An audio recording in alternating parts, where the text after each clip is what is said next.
Hello, everyone, and welcome to Techyries. We're happy to announce that we have made our goal of 200 subscribers over on YouTube. So, thank you to all of you who have already gone over and subscribed to us. So, just saying though, if you're not subscribed to us on YouTube, guys, you're missing out. Go over there and hit subscribe because we're on our new goal to 300, 100 at a time. That's what we keep telling ourselves. But yes, again, thank you to everyone who has supported us in this journey as we continue to grow. We're really excited to see the numbers rising over there, and I mean, we're just very thankful and very excited. um, but anyway, Until we lose them all. no, Oh, no. well, at least that while it lasted. Yeah, right. Well, guys, it's a busy show for y'all today. We got a jam-packed show. I know we've been saying that a lot lately, but genuinely, No, this is a jam-packed show. I hope you're ready. We're going to be breaking down some of the big video game trailers from the THQ Nordic Showcase and Nintendo's Indie World Showcase they did as well. But until then, guys, I'm Morgan, and this is my beautiful co-host, KP. hi, Miss Lobster. Hello. I was up north.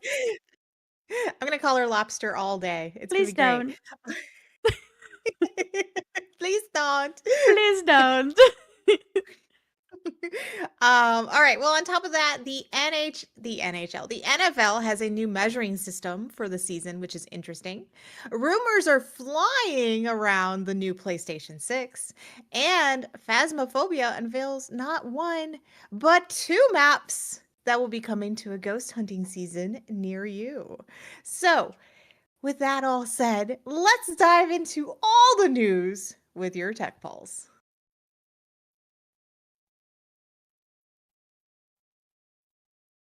All right, everybody. So, first things up for you.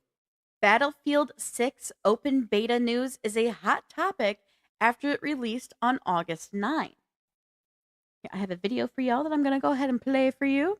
But before you launch into the game, you must make sure that the secure boot is enabled. The secure boot requirement is to help ward off cheaters. But for many who have been trying to play the beta, it is becoming more of a nightmare. Players had to dive into their BIOS menu in order to resolve the issue where the secure boot is not enabling. Now, secure boot is often enabled by default on newer PCs, but that's not always the case. But before you go messing around with your BIOS, you can screw up your computer. So be careful, y'all. Some players reported their computers boot into a black screen, temporarily preventing them from using their computer entirely. But while the secure boot is supposed to help keep cheaters at bay, KP, it seems to be doing maybe the opposite. Yeah, that's right, Morgan. EA reported cheating already occurring in Battlefield 6, and some of the videos across social media are quite interesting. Check out this clip from It's Happa. It's actually really interesting. Here's proof that cheating is well underway, as this person has a way to see where all the players on the battlefield are with these boxes. But despite these videos making their way across social media, EA reported it's already prevented 330,000 players from attempting to cheat or tamper with anti cheat controls. Players reported 44,000 instances of cheating on day one and another 60,000. EA says it will continue to evolve its efforts to combat cheating and encourage users to continue to report issues. But I also want to point out that Activision stated it will also require a secure boot for Call of Duty Black Ops 7. So share your thoughts on this about this whole situation with the secure boot for the game. Do you like it? Do you have issues yourself with the game? Or do you think it will keep players away from the game? Mm. Let us know. What do you think? What's your answer to that question? You mean the money questions I asked? Like the bazillion? Yes, all of them. Um, honestly, if I was having issues with this and it wasn't booting and knowing that I would have to dive into my BIOS would really turn me off from wanting to play the game. Mm. Because I'm somebody who doesn't like to like overclock or mess with things regarding my computer because I've already fried my motherboard once, and I don't wanna screw it up again. Don't So, make once me you screw do one this up, thing. guys. Yeah, well, like, it's kinda scary. It's like once you screw up your computer once, you're like, "I don't really wanna do that again. It's really expensive to fix it, and I don't have that funds to do that." So, Mhm. I don't think I will be diving into a Black Ops game or a Battlefield game, but that's okay because I know I know there's like anti-cheat ones out there all the time that they're using, but I'm very fascinated by the fact that this secure boot is having so many issues. I know I've had many people come into my streams, even on our discussion in Discord, where they have talked about how the secure boot is maybe related to Windows 10 versus Windows 11, but I didn't actually find any information on that. So I Mm. couldn't say for sure if that was actually what is causing it. I know that it could be a problematic thing, but I do not recommend that people just like, especially if you don't know your computer and you don't know anything If about you don't computers. know what you're doing, please don't. Please just don't. Yeah. Yeah. Which is why I'm like, I don't really know overclocking and I don't know that kind of stuff. And so I don't ever tamper with it. I just let my Sure. computer do its thing. It's happy. If I have questions, I know how to reach out to people, but I don't want to screw it up. What about you, Totally Morgan? fair. Honestly, so first things first, I'm just not gonna be playing Battlefield 6. It is. I just know I'm not going to. So I'm not really. This kind of in a way doesn't pertain to me very much. But with that being said, I could comfortably put myself into secure boot.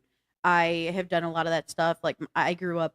I may have said. I know I've told you, but I don't know if I've ever said this on the show. But I grew up at a very young age building computers, helping my dad with stuff, like helping my dad build computers and like do stuff. I've dumped into bios all the time with my dad and like doing that sort of things. So I'm comfortable and confident in being able to do a proper secure boot. Do Mhm. I want to and have to go physically manually do that myself to play a game? No. I just want to click I want to click play on in my game library and just it boot up and be ready to go. So, Yeah, so yeah. That's how I feel about it. that's fair. That's fair. Some people in our chat. So Tyler says that he doesn't trust anything Battlefield anymore or Call of Duty. Truth be told, Ramp said that it took him a while to set it up. Um, He and also so Ramp also said that was a pain in the butt. yeah. And I know Element, I think Element talked about it a little bit. There's some other people that talked about it in my stream too. And hi Element, how you doing? Hello, hello. So yeah, so you guys let us know what you think. Let us know what's happening with you guys. I would love to know, like, were you able to get into it? Have you run into any of this stuff that you're like, huh, this person seems like somebody I should flag as a cheater? Because I Mhm. know that has been very fascinating. And that video I showed you from It's Happa is just one of many that have been out there. I keep running into it on my Instagram like over and over where people are like, look at this person. And people have actually contacted these people and been like, hey, let's talk about like why you're able to do this. I'm not here to like red flag you. I'm not here to do anything. I'm just curious. And so people said there was one cheater that they talked to on my Instagram that I was watching, and the guy said that he went and basically bought like 100 accounts for like 25 cents each and was able to be like, well, if I get banned, I just have this Word document, this notepad document, and I just open it up and I just copy and paste the accounts in and I'm back into the Wow. game. Yeah, I'm like, "Whoa, that's insane. That's, that's like, crazy. intense and insane." Yeah, it's just it's craziness. So yeah, so there's a lot of cheating going on, and it just goes to show that these multiplayer games are not easy to just be like, "Here's a game." Like, even Call of Duty, you know there's cheaters. Oh, I Like I have reported cheaters when I was in the wave for Black Ops 6. I was in there playing all the time with Tyler and Ramp right here in chat, and we had plenty of cheaters that we have reported playing Call of Duty. So, right. definitely 100% a problem. So, Yeah. I know we get them occasionally in Destiny, for example, but Bungie cracks down. They do their best to keep cheaters at bay. They happen, but I feel like they're remedied pretty. I don't feel like I'm really struggling with cheaters in Destiny as much as I do in like a game like Call of Duty. Right. I will say for, like, Diablo, there are cheaters, but those cheaters are people that if you go into the PvP areas, like that's where they are, and half the time you're like, I don't really care to be in that zone, so I'm not going there. So Yeah. so it's kind of like as long as you stay away from that zone, you're pretty much okay. So but you know what? Technology is an interesting, overall industry that we have in this world. So much so that it's actually bleeding over into what we see for the National Football League. And Morgan's going to Morgan was like, "Where's this going?" And Morgan's going to talk to us about what really cool tech is going to be happening, especially if you guys are football people and you love watching the season. So Yeah. take it away, Morgan. So, everybody, the United States football preseason kicked off on Thursday, July 31st. And now I know you might be wondering why we're talking about live sports on a tech and video game channel. And that's because one of the most notable things that actually happened during the opening football preseason game was the debut of the NFL's new virtual measurement system. So instead of using the traditional chain system, the NFL announced back in April that it will now use Sony's Hawkeye technology as the primary way to measure the line to gain. So US football fans got their first look at the operation of this at the Thursday, July 31st opening preseason game between the Detroit Lions and the Los Angeles Chargers in Canton, Ohio. I do have a video from the game that will showcase this to you, which I'm going to play right now. So, this new measurement system for first downs allows the NFL to accurately and efficiently measure the distance between the spotted ball and the line to gain. But honestly, why the change? Well, speed was the main reason that NFL wanted to change systems. Instead of running a chain onto the field to determine the line to gain, this new system should make the information available in a matter of seconds and potentially eliminate some of the controversial measurements that pop up seemingly on a weekly basis during the football season. Now, the chain system will still be a backup measuring option as needed, but this virtual technology will be a regular part of the viewing experience during the 2025 season. So, according to a test that the league has done, this is meant to be a significantly faster process, taking around only 30 seconds, which actually saves up around 40 seconds of time and hopefully improves measurement accuracy compared to the chain measurement. There's been a lot of controversy around that line to gain measurements, guys. For the Mhm. tech nerds like me who are wondering, the Sony Hawkeye virtual measurement system uses 8K cameras to track the position of the ball and will actually be operated from the league headquarters, which is in New York, in conjunction with the replay system. So any of your replays actually get grabbed and are done from New York. So this is going to be happening for the same thing for this measurement system. But what I want to know, whether you are a football fan or not, what do you think of the NFL's new measurement system? Are you a fan of it or not? Let me know in the comments. What do you think of this? I think we lost like half our people. I'm sorry, come back, come back. It's just for the tech. Nope, seen Return too to many me. sports. Return to me. Ah. So I think this is interesting because we have seen technology throughout sporting events have changed a lot from Yes. hockey with the fact that they use a specific system that will track the hockey puck as it is zipping along the ice, which is great for those people who can't keep track of it. Imagine, being at home. I remember those days where you'd sit there and you'd watch and you'd be like, I don't know where the puck is. Anybody seen it? I don't know.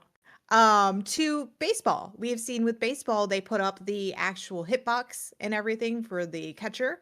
Yes. And I think that's so great because it will determine, speed of the ball. It will determine what kind of actual throw the pitcher did.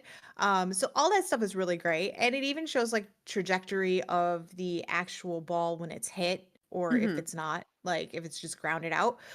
So stuff like that. So the fact that the NFL is actually going to this system and they're moving past just like the regular man chain measurement is really fascinating to me, and finally shows that they are getting into basically where we're at with all the other ones. I don't know what they're going to do for basketball. I really don't know, but I'm sure there's something I don't out watch there. basketball, so it's fine. I know, but you got to think of all the I know, sports. I know, I know, I know. No, but I think this is a good way to show it. They've done all kinds of stuff, especially with coverage regarding using technology in the sense of like looking at the VR standpoint of it, but it's more Yes. AR in that sense of showing, different players, different stats, who's Like on the we field, get we stuff get like some that. pretty cool stuff even with golf. Like with Yeah. that AR kind of style and everything. Not that I watch golf, but I have seen that. um Right. but So yeah, it was only a matter of time, right, personally. right. So I think this will I'm be honestly kind of interesting to surprised it see. didn't happen sooner. Me too, but I wonder if that's because they didn't know how to do it yet. That's But to be possible. fair, they do have the zip lines for the cameras as they are actually in play. So those are there. So maybe they just need to figure out how do they incorporate that part of it with this and everything. So I'm sure the reason we also hadn't gotten it sooner was because of logistics, not any other specific, yeah, kind of thing. yeah, yeah, and that's what I mean by, like, the zip line Yeah, cameras that yeah. zip across and everything else, but I'm sure also what's interesting is they're probably gonna still, like you said, have the chain system right hmm there because you never know when, like, there could be a problem and something's not measured I thought the correctly. exact same thing. Or like if somebody wants to dispute it, they're like, all right, well, let's break out the good old chain measurement real quick, double check it. Or if God forbid that New York is having technical difficulties or something happens and they're not Mhm. getting that read, it they can go to Yeah, the chain they can revert to the chain system when necessary. But I mean, hey, this right. think about how many times line to gain is measured in a football game. Genuinely, Mhm. and it saves up to 40 seconds every time. That's a lot of time saved during a game. 'Cause there's Right. especially when you go and see a game in real time, there's a lot of downtime. You don't realize how much downtime there is in a game because we're all watching commercials back home. But That is very true. I will say though, this whole taking the system and putting it somewhere else that's not in the same area as like where the game is Mhm. normal. Yes. We've seen that a lot throughout all of our, sporting events and even regular events that are happening. We Like they can't. wouldn't we wouldn't get this system for the NFL if it would Right. had to be put in every single individual stadium. We would not have gotten this system anytime soon. And I think this is a very important time that it is in the system with a lot of especially the last 2 football seasons, there's been a lot of complaining, a lot of controversy, a lot of talks about the refs and the calls and the biasness, so I think this will hopefully help. I have a very big football husband, sorry guys. Um, I don't watch it, he does, and that's when I stream. So but, That's fair. with that being said, though, like, I think there will be hopefully a lot of adjustment. Hopefully, this will help the fan base you know, feel more comfortable with calls being made. I'm excited to I just wanna see how the system works. The camera nerd in me just wants to know how it works.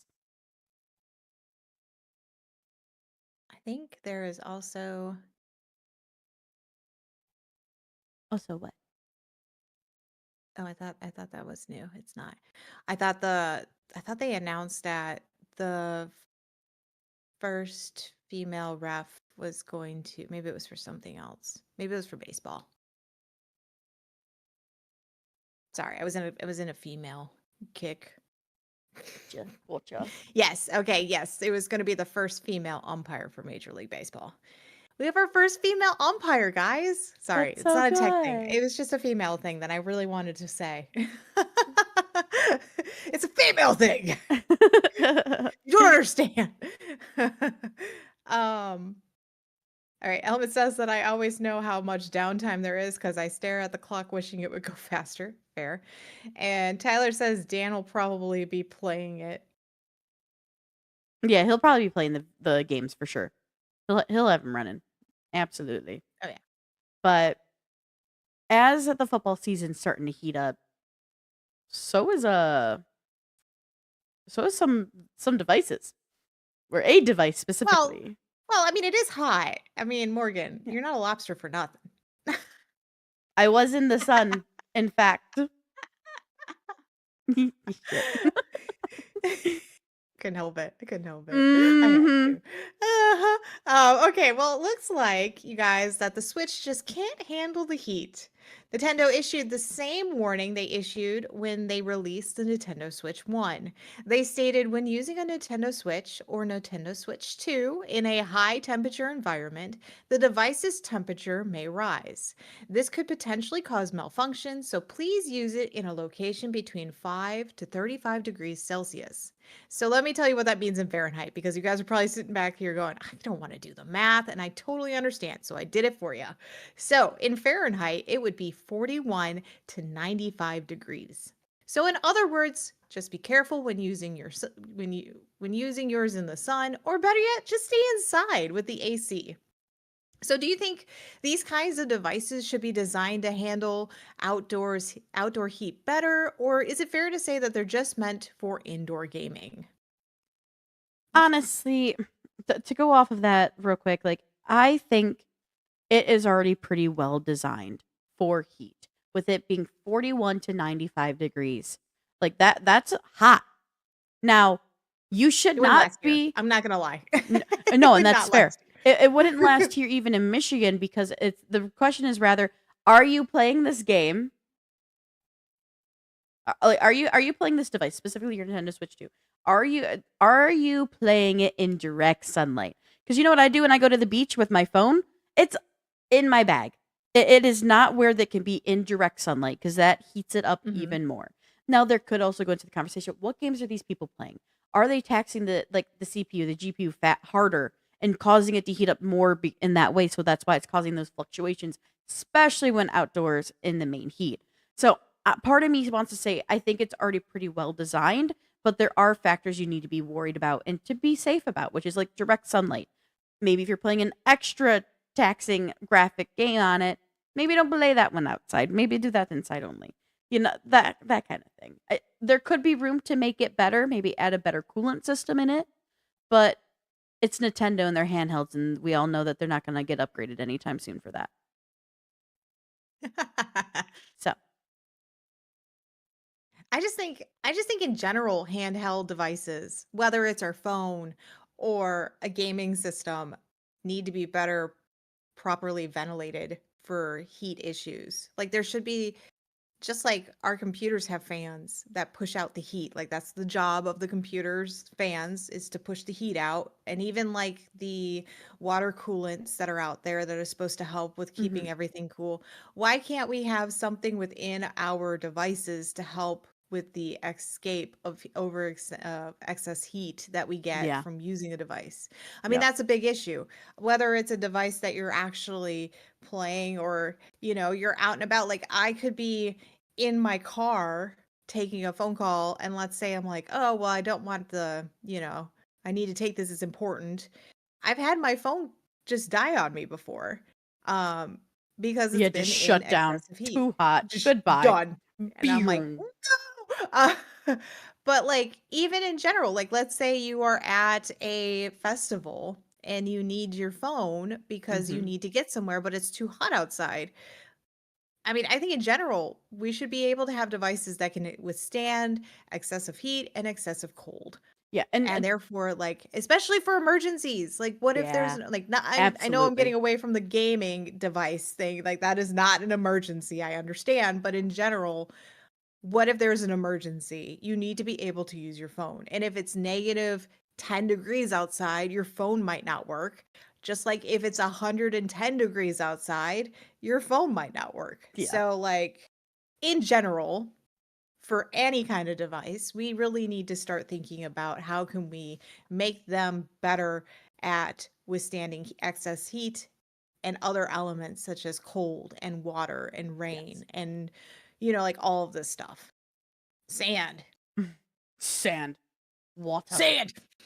everything. It gets everywhere, don't you know? Um, Yep, it does.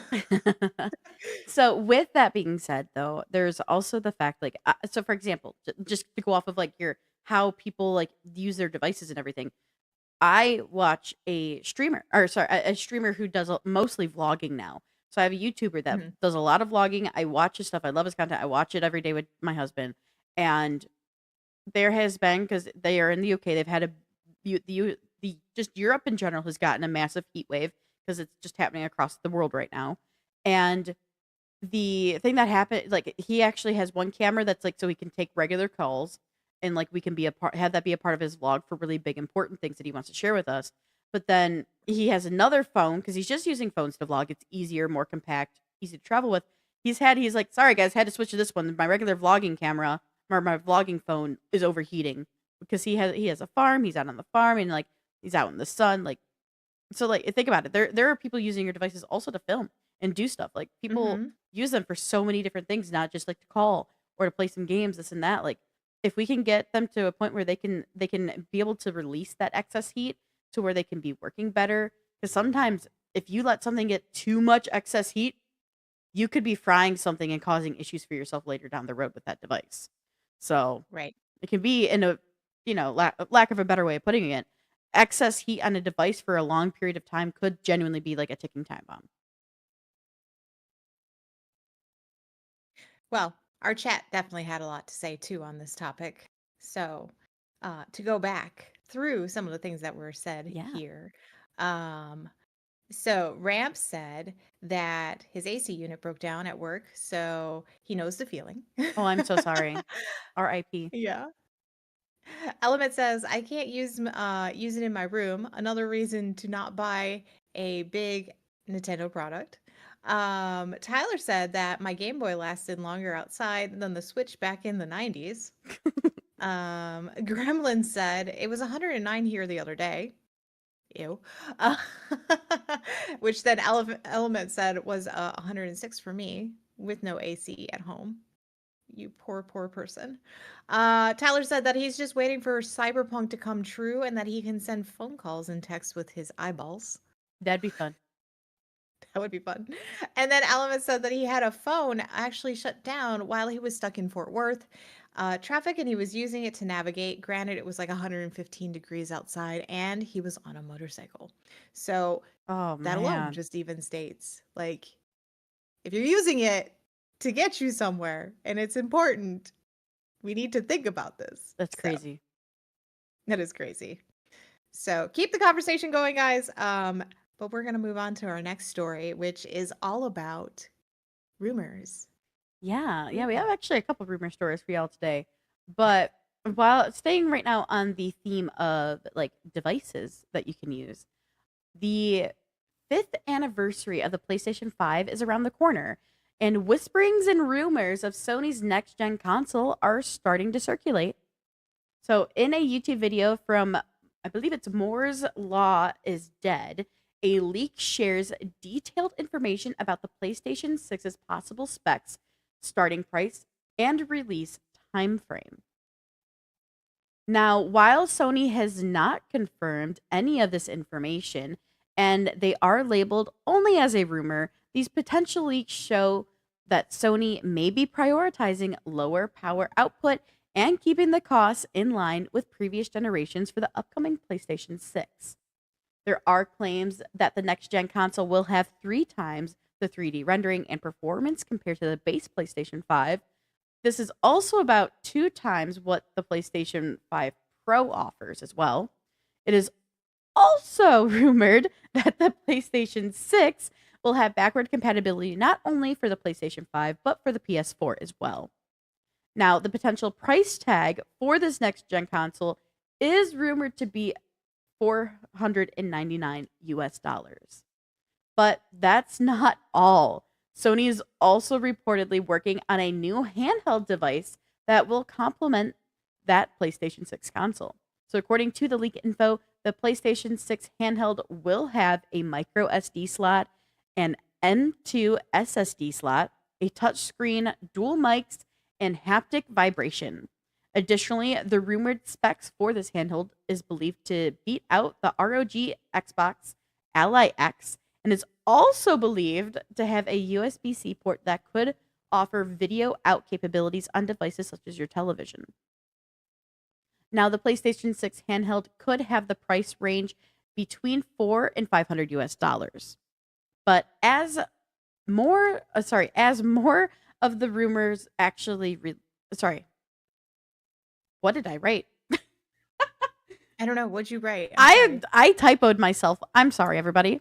But real quick, um, the as more as so we have stuff about the release dates as well. The leak claims that Sony will actually start manufacturing both the console and the handheld in mid 2027, with a potential release date window falling in between fall of 2027 and early 2028. Probably going to be more, I would expect, winter 2027 because winter sales. But guys, what do you think? Is it time for a new PlayStation console already? Do you think Sony has a chance in the handheld competitive space? Let us know, please, in the comments. What do you think about this?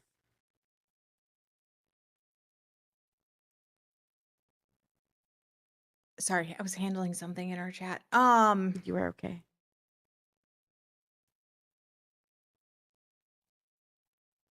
Okay. What do you think of What these? are you Let me see. Do you think it is time for another PlayStation device? I mean, we already just launched the 5 not too long ago. Technically, Um, the five's almost 5 years ago now. is it really? Yeah, Wow. I think it's time for the handheld war. That's what I think, I personally. actually agree with that. I think we should be getting the PlayStation. Like, I think we should be getting the PlayStation handheld before we get a PlayStation 6. Like, I think that is a Yeah. really good focus for them. Like, I had a PSP. I loved that thing. I loved my PSP back in the day. I think, and especially if the rumors are true that it's supposed to be more powerful. Like, it's supposed to beat out the ROG Xbox Ally X. That might be the Mhm. device I want. Like, I really would love to get myself a gaming handheld eventually. So I do think you are right on the nose that they should be focusing on their new handheld war rather than a brand new PlayStation. I mean, also, if PlayStation wants to really compete with Xbox, and I know there's a lot of people that don't like the Game Pass, and I get that. But if PlayStation really wants to compete with it, they really need to start thinking about like a PlayStation Game Pass type thing too. Like I know they have theirs. Like I know they have, like their monthly thing that they do and Yes. everything when you're Yeah. a member, but they don't have one that's compatible for PC. And that's what I meant by that. So I think if they want to really compete, they should start thinking of that and then do the handheld stuff because right now, I really don't feel like consoles are what people are looking for. I think everybody's on a such go, go, go basis that they either are like looking for a handheld or they just want to sit down at their computer and play because that's Absolutely. what people have spent all of their money on was like, I was home for the pandemic. I made my computer. I decided to do this and like this is how my life is now and I don't want to change. I mean, I have I have 3 different consoles and they are literally in my storage room in my house, and that's where they sit. And I have not broken them out. I thought about it, and I'm like, "Yeah, it's just a hassle to set it up. Because I have, an Xbox Series X, I have an Xbox One, and then I have a PlayStation 4, and at no point do I feel like running in there and grabbing them and setting them up. So and Yeah. that's where my brain is on that one. Like, we have our Series X set up in our bedroom. And that's only because, like, we don't really use it, to be honest with you. Right. It's just what we use it for in our bedroom is, sadly, my smart TV does not. Our smart TVs do not have a app for Crunchyroll, so we can watch anime. So we use our Mhm. Xbox to watch anime in bed. That is literally all we really use our Xbox for anymore. The Right. PlayStation is kind of the same thing. It's more of a media control thing than anything, but we do Right. occasionally do some gaming and stuff on it. Um, but when it comes to gaming right now, there's definitely been a much larger focus for especially my household on PC. Like, I spent my Right. money to have my rig, and even even that being said, like, that's even when I'm not streaming. When I'm not streaming, I'm still gaming on my computer, whether it's my Mhm. tower here or my actual, like, workhorse laptop that have for myself as well. So Right. Yeah, so and it's also, been a hot topic in our chat too. yeah, I just want to say ramp. Yes, I agree. It needs to be called the PSP too. 100%.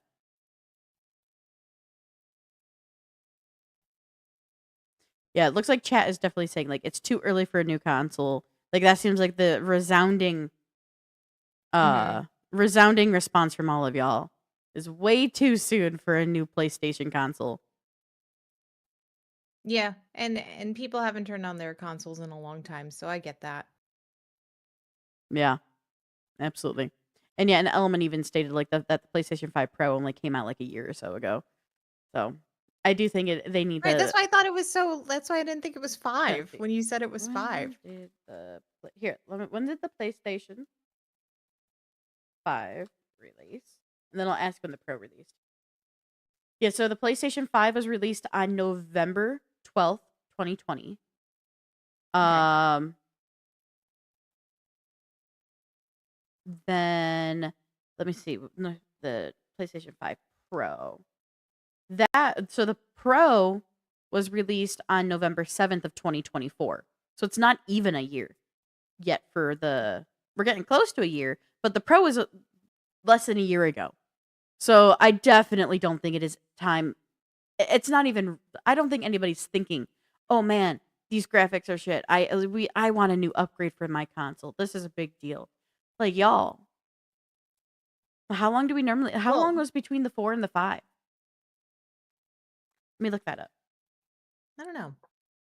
But also, like, if you look at Xbox, Xbox was hinting at doing a, PC type console. Like, it wasn't gonna be full console, but it wasn't gonna be a full PC either. It was supposed to be like a hybrid type deal. Yeah, And then when we watched the showcase, they were like, "Actually, check out this really cool handheld that we're thinking about." And we're like, "Okay." Like, that's fun. We could get behind that.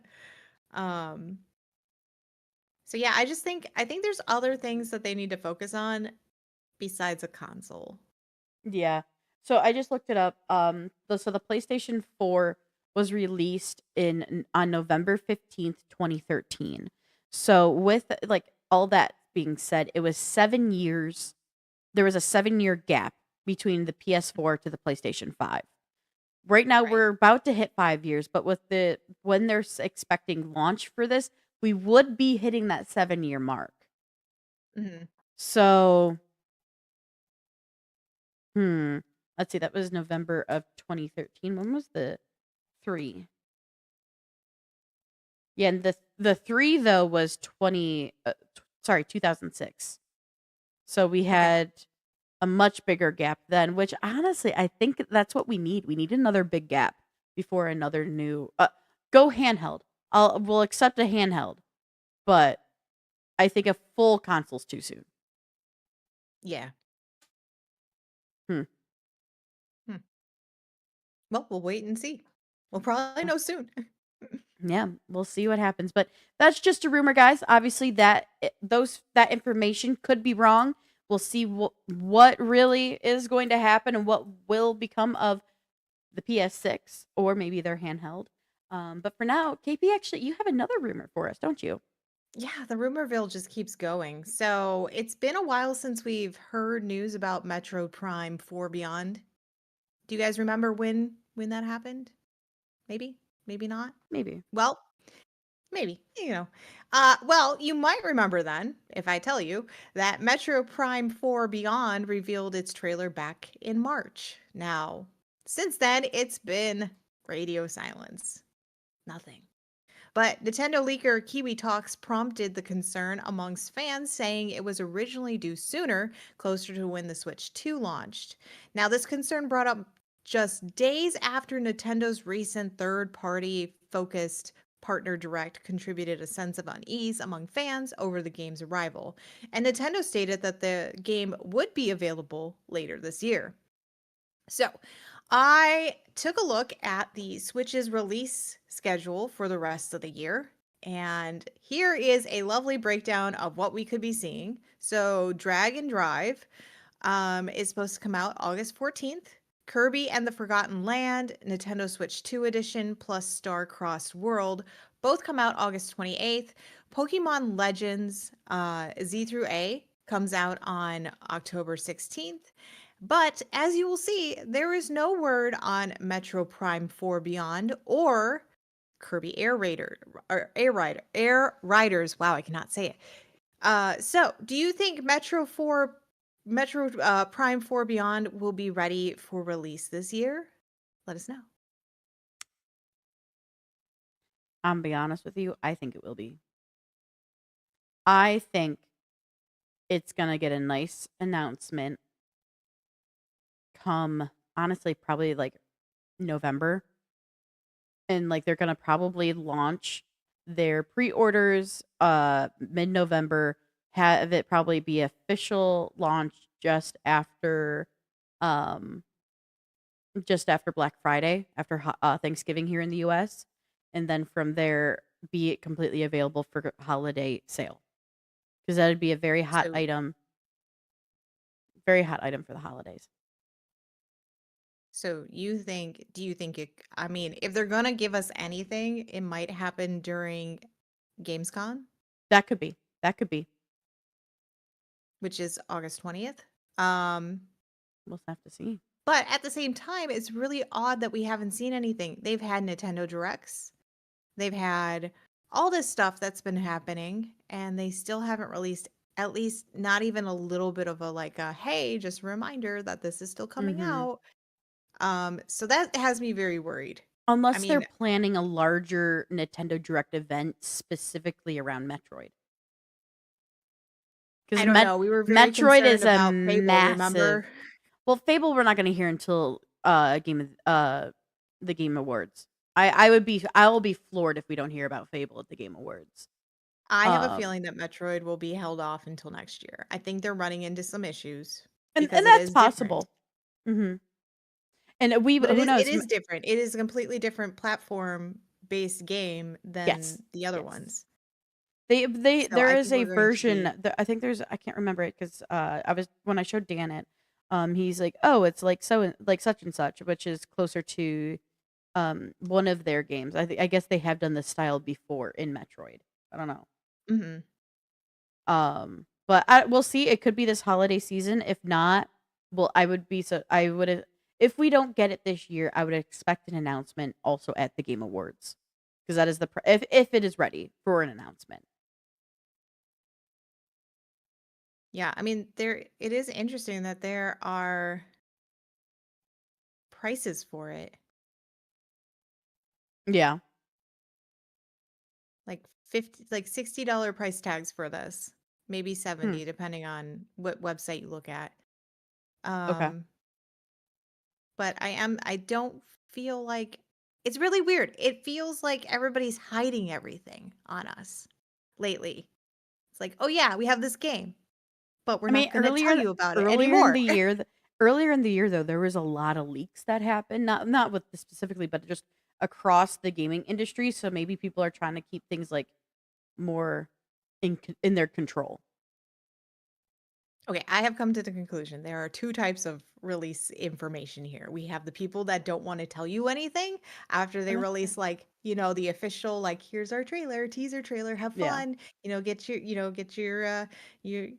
your excitement going. And then you have the opposite where it's like, here's everything that you ever wanted to know. And you're like, no, I don't want to know all this stuff. I want surprises.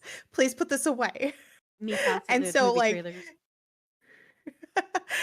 like, it just feels like we're in 2 different mindsets here, Mhm. and, like, that's how I've been sitting lately, and so it's been very interesting, but I don't know, like, part of me feels like there's something that they're not telling us because, like, even Kirby Air Riders, it wasn't even listed, and that's one that they've shown too, and, people love Kirby. Like, Kirby is also like Mario to them, like, it's a big franchise that they own, so I don't know. I guess we'll just have to wait and see. Tyler doesn't think it's gonna happen, so I'm kind of siding with Tyler on this one. Okay, okay. Well, we'll definitely wait and see what happens. It'll be interesting. It'll be Yeah, it will be interesting. interesting. But I'm excited for this next story because we're getting new stuff finally. Yay! And New stuff. new stuff for a game called Phasmo. Oh, come on. Why do you say it like that? It's a good thing. No, it is a good thing. It is really exciting. So, guys, we have discussed the reworked Grafton Farmhouse, uh, and that will be coming to Phasmophobia soon. But today we're going to discuss the latest news from Kinetic Games regarding this rework. So, ahead of the rework Grafton Farmhouse release, Kinetic Games offered the Phasmophobia a community, the Phasmophobia community a chance to get an early look at the map by joining Kinetic Game partners for Grafton Farmhouse Ghost Tours. I can talk. I totally sorry guys, but anyway, Too much sun. something my early morning wake up for the sunrise is getting to me. No. um So there were a series of special streams that took place on August 7th and 8th. So this is the schedule of the Grafton Farmhouse Ghost Tours. This is what ended up happening and everybody who got to be a part of it. You can see which partners streamed on what days. Hopefully you're able to get your hands on the Twitch drop. But these partner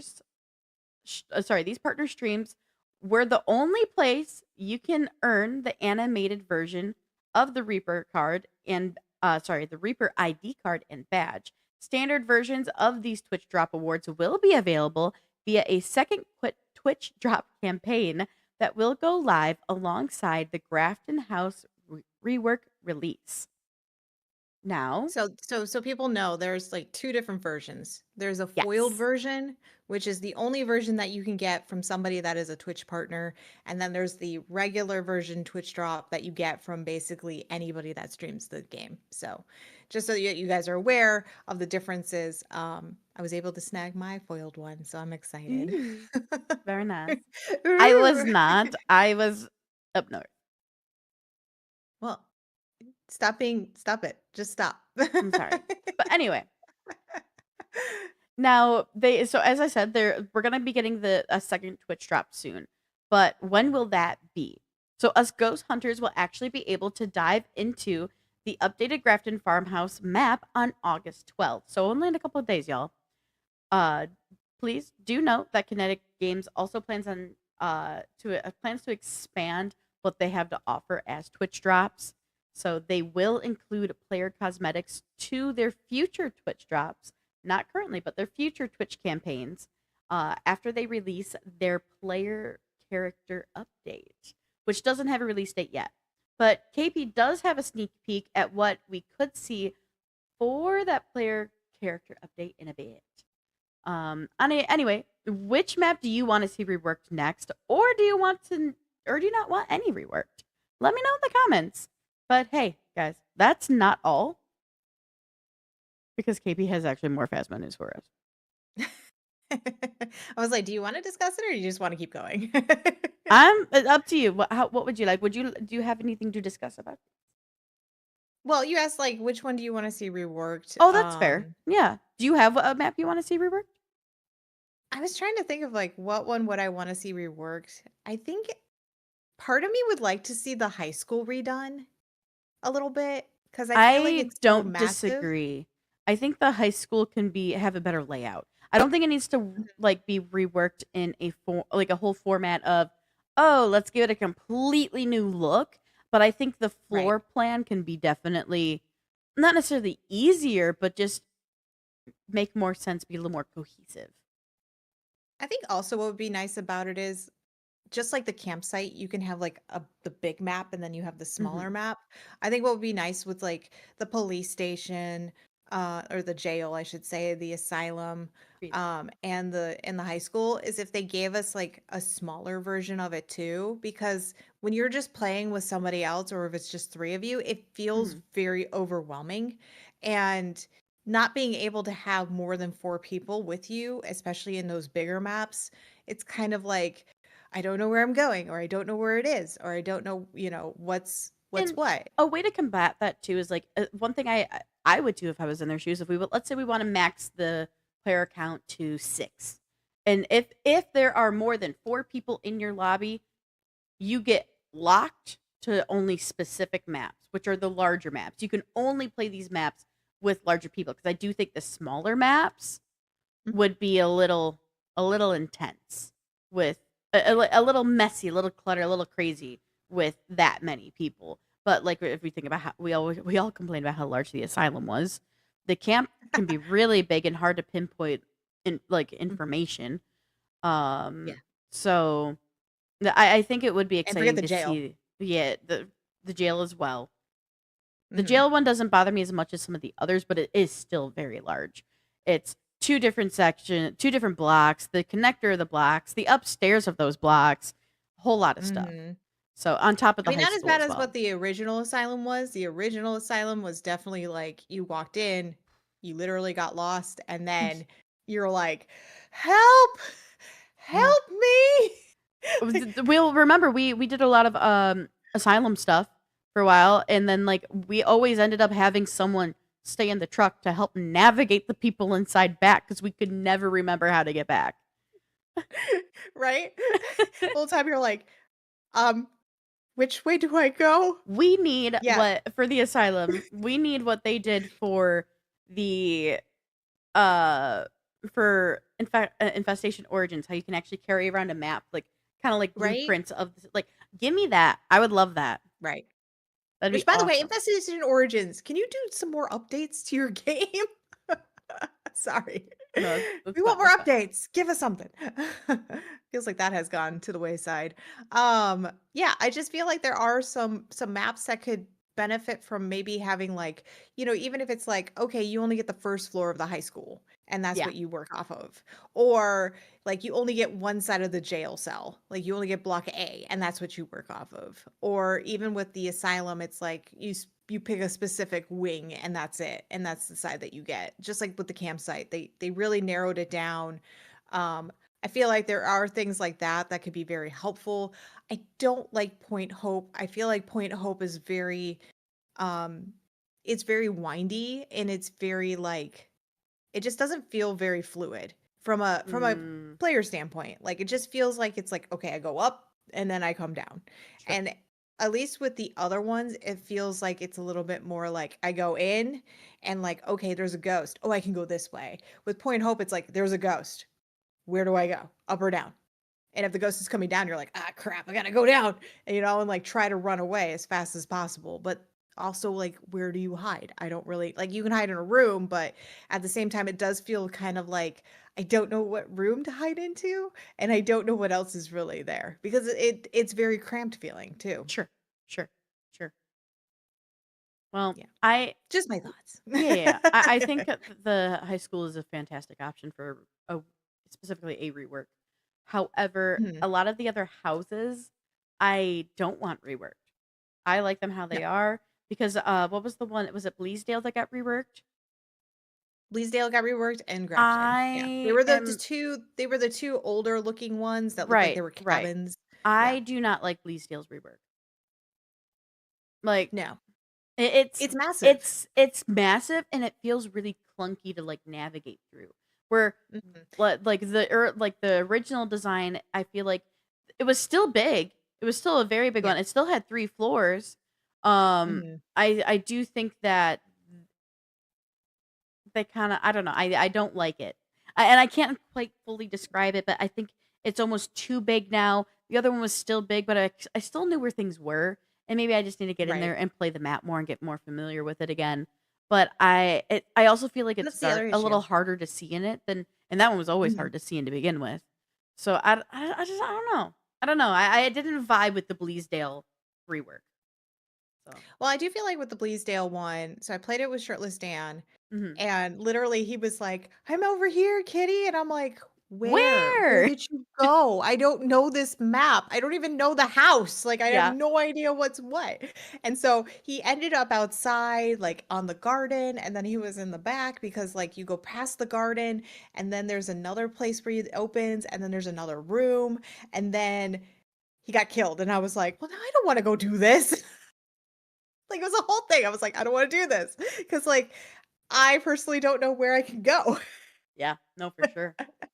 It's But no, rough. I totally get it. I totally get the Bleasdale one. It does feel very reworked in the sense of, like, where do you hide? What is and they talk about, like, "Oh, we made it so that there are still places to hide. There's still places to, like, do the circles and stuff like that with Yeah. the ghosts and Yeah. everything." But it does feel like there is a lot that they did to it to make it feel more unnerving and more, Mhm. like, intimidating, especially to even just regular players who love playing the game. So, True. Totally, for sure. But as was saying earlier, guys, this isn't all, and KP actually has some more Phasma news for us, so I'll let you go ahead and take that away. Okay. Well, Ghost Hunters, we also have a look at some future updates for the game. So, first up is this new map that's in the works. It's called Nell's Diner. It's inspired by classic American diners and will be a smaller map, but it will be slightly larger than Tanglewood. So in comparison, it's still a little bigger than Tanglewood, but it's still considered a smaller map compared to like the high school or the jail or asylum or any of that stuff. So to give you a little backstory of this new place, Nell's Diner is found along a winding desert highway. Mm. And details can change between now and launch, but here's what we know so far. So it will consist of 13 unique rooms, 11 of which will be possible ghost rooms. There will be a host of new interactable objects, plenty of looping spots and spaces to hide from the ghost during a hunt, and more details about the diner will be released closer to launch. Now, I did have more pictures in there for you, Morgan, to go through. I don't know if you have them with you. Oh, yes, I do. Um, I'm so sorry. no, it's okay. Um, Because like even the inside is really interesting how they yeah. created the diner. It reminds me of like a little bit of like Denny's, like growing Yeah, like, up, here's or the kitchen, which yeah, we got a that'll be kitchen the picture. kitchen will be a really good loop spot for uh, the ghost and everything, like, being able to, like, try to loop Mhm. the ghost and get away from it. Uh, then here's, like, the actual diner, like, the counter of the diner area. That is not a good loop spot. No, that's a dead end spot. Maybe you'll have a That's where spot you under hide. the counter you can hide.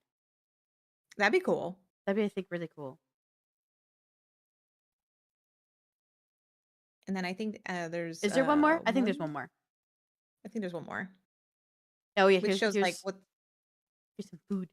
Yeah, Take a look at this which food, is kind of cool. guys. It's like you get a little booth. I don't know if you can go in the booth, but it'd be interesting to see if you could. Maybe you can hide underneath the table. Yeah, maybe because there is in that photo there a, whatchamacallit, a mop bucket in the way.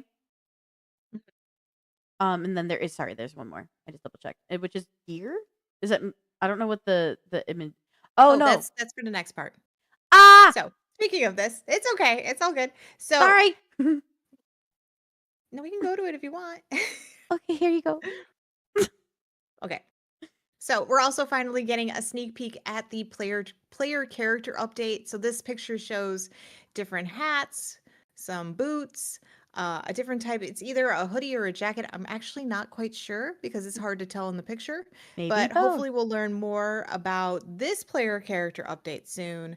But here's a little sneak peek of what it is, of what we could be seeing. So, we want to know, what do you think of the new map and what are you looking forward to with the player character update? Let us know. I cannot wait to be able to customize my character.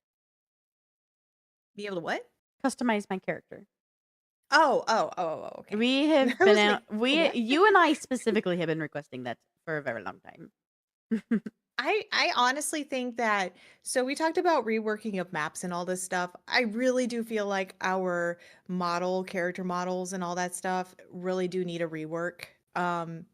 What's Agreed. fascinating about those character models is if you actually go up to each person, whoever they're playing, you can see in like on their hair areas where they're graying, which is interesting because it seems like that they've been like feared or stuff, but it Oh, would be yeah, yeah, really yeah, yeah. cool. Stress. I think what would be right. I think what would be really interesting though is if you got a player character model and then as you played, like as your insanity like drops and stuff, like you just see like gray hair start forming and Oh, everything that'd because be you're like cool, that'd be cool. because your sanity is going insane, like awful.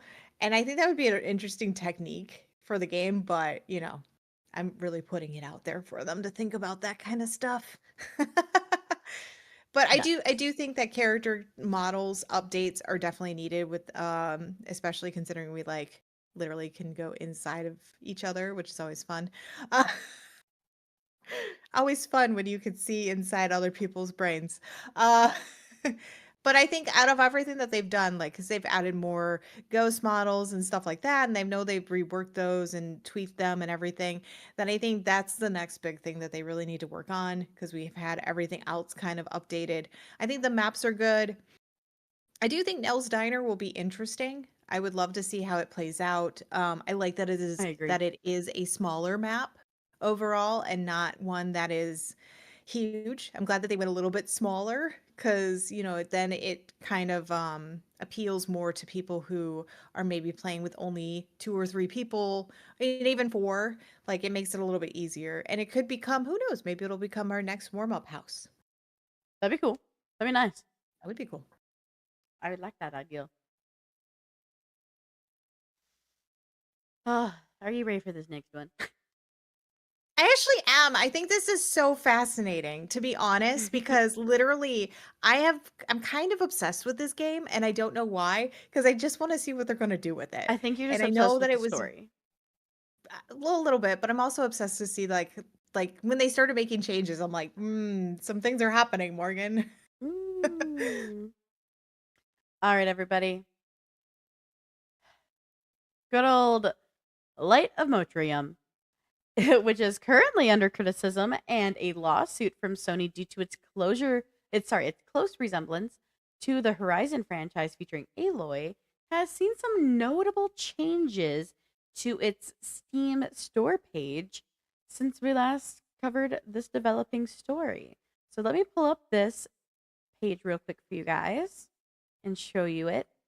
So here is their Steam page, and let's go ahead and talk about it. So the main image Mhm. on Steam itself, which initially had extremely strong resemblances to the Horizon Zero Dawn's marketing imagery, has been updated and now, if I dare say, bears a different look than before, but can maybe be argued that it looks now a little closer to something like Palworld. Not completely, but it's debatable. It's debatable, guys. Um, so though the video game synopsis has stayed the same, they're definitely pushing more focus on the fact that this is a survival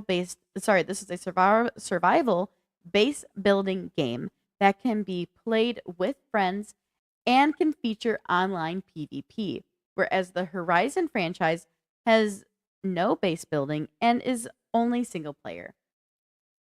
Now, the last thing we want to point out is that the game's cinematic trailer, which was originally available on their Steam page and was the main source of what the game looked like, has now been removed as well. You see, the Steam right now is only going through the photos and is not playing that trailer like it normally would.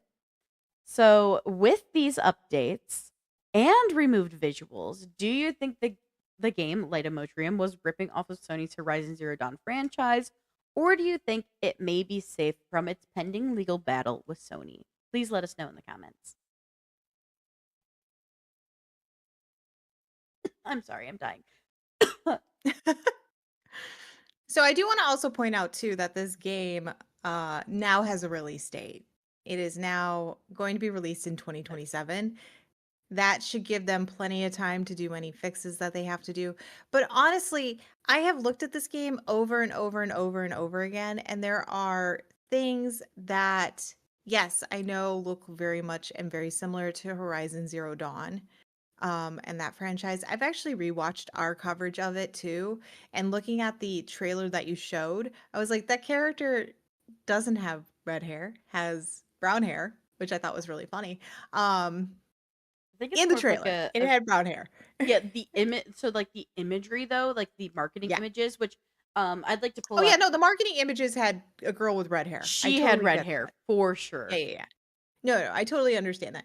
And that might be a little bit too far that they pushed, and I get that, but, I do love the fact that, like, within less than a week of this lawsuit and everything, they were like, "Oh, we'll just, take this off, we'll just switch this out and all this Haha, other just stuff." kidding. Let's cover our Right. asses. Right. I also think it's really interesting too because if you look at the images on the Steam page, it shows that it is going to be very similar to Pal World because there are You don't catch them, okay? I know that's like the whole thing with Pal World is you catch them. You actually create them, which is fascinating because I was Gotcha. watching the trailer for it.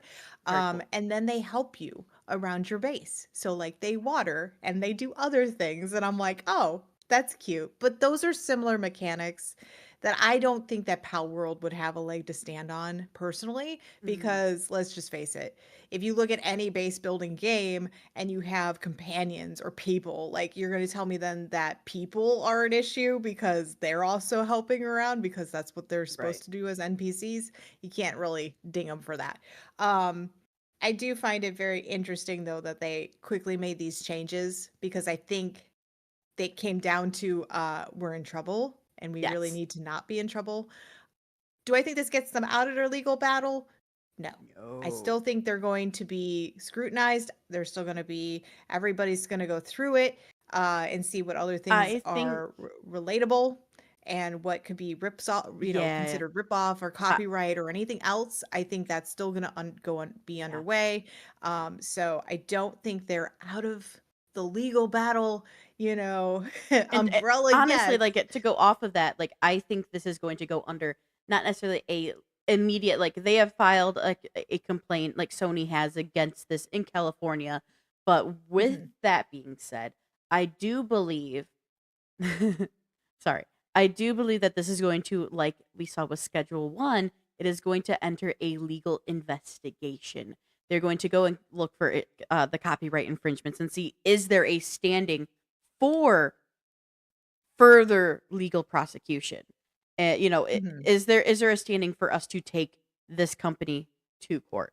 So we will see Mhm. what happens with that, and and as always, guys, we will continue to cover any updates that happens with this. You will be getting later if you guys didn't catch last week's episode. We will have coming later for you guys a the actual video of the story coming up soon, so you can get up to date on the whole story. So we'll see what happens.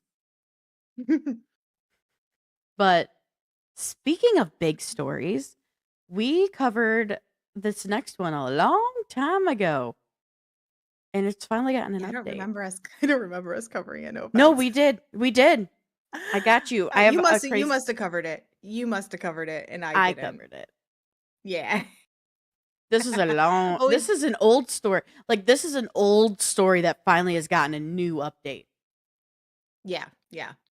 So, we're gonna say that Epic is scoring big in this next story, guys, because Google lost an appeal that found that the company's Google Play Store guilty of being an illegal monopoly. So, this means that Epic Game Store can launch on Google Play. This all stemmed from a lawsuit in 2020 where Epic Games sued Google after Google pulled Fortnite from the Play Store over Epic adding a direct payment option. Now, this in turn denied Google a cut of the revenue, and then in 2024, a judge ordered Google to overhaul its App Store business. It required Google to let companies host access to third party Android app stores on Google Play for the next 3 years. The company was also barred from striking revenue sharing deals to install Google Play on Android devices. But Google says they will try to appeal again. So, for now, Epic Games is taking this as a win. And for reference, Epic sued Apple over the same issue, and Apple was forced to change its rules on the App Store and allow developers to include alternate payment options in the US for the first time. So I just want to let you guys know that. That was the one I was thinking of, not the Google Play. We covered the Apple one. That's what it was. Oh, Yep, yep, yep. no, you're My all B, good. my B. So I didn't put a question with this one, but let us know what you guys think about this. Do you think Google actually should appeal again? Do you think that they should just be like, look, it is what it is. We need to let other people, third party, all this stuff, and Mhm. just let it go because Apple has also just let it go. Let us know. I think at this point, Apple should just give up, or not Apple, Google should just give up. Yeah. Just throw in Yes. the towel, guys. Yes. just just let them on there, okay? You Yeah. let the Steam's on there. I can go buy stuff on Steam. Yeah. Like, come on. I know it's a little different. I can't just install the game from Steam on my phone, but Right, right. because I know that the biggest thing is like for back when it was the Summer Games Fest, Mhm. we got during that time we also got the Unreal Fest, and with that being said, they have a lot coming for their mobile app, and it's only Yeah. available in specific countries, and there's not much that they are really able to like. There's a lot more they want to do because they want to really dive deeper and deeper into the Epic Games mobile gaming sector and be able to have games available for us mobile gamers which will Mhm. create like a big, I think, a really cool and big boom in mobile gaming because we already have seen, we're getting Destiny Rising here at the end of the month. We've Mhm. already gotten like Call of Duty mobile, for example. uh we have stuff for Elder Scrolls, Sky, everything goes on. Like there's a lot of really cool games that are just, kind of like grabbed and forgotten about for some things. Like I Right. know I've played quite a few of those, and I haven't touched them since. I will be touching Destiny Rising though.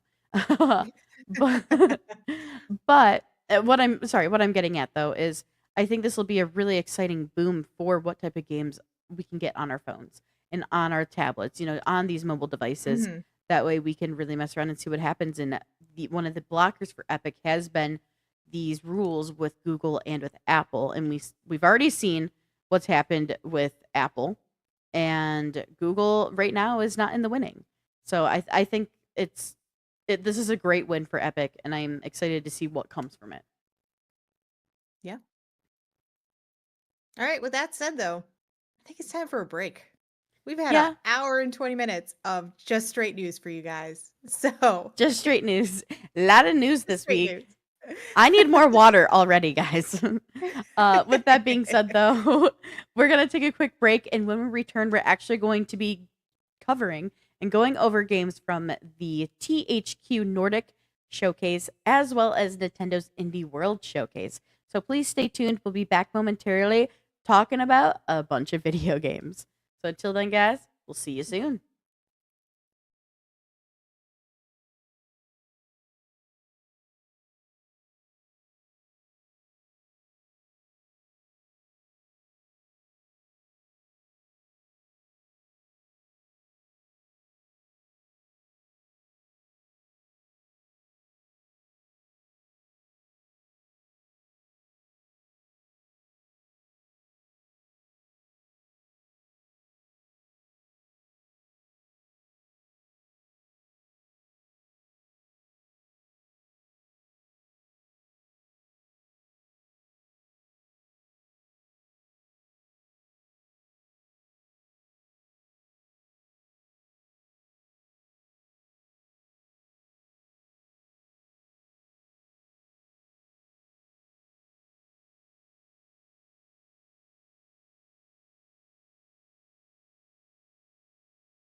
Hey everyone, I'm dumb. Morgan's first thoughts. Hey I'm everyone, ki- I'm dumb. I'm kicking myself. I'm so annoyed with myself right now. No, Ramp, so okay.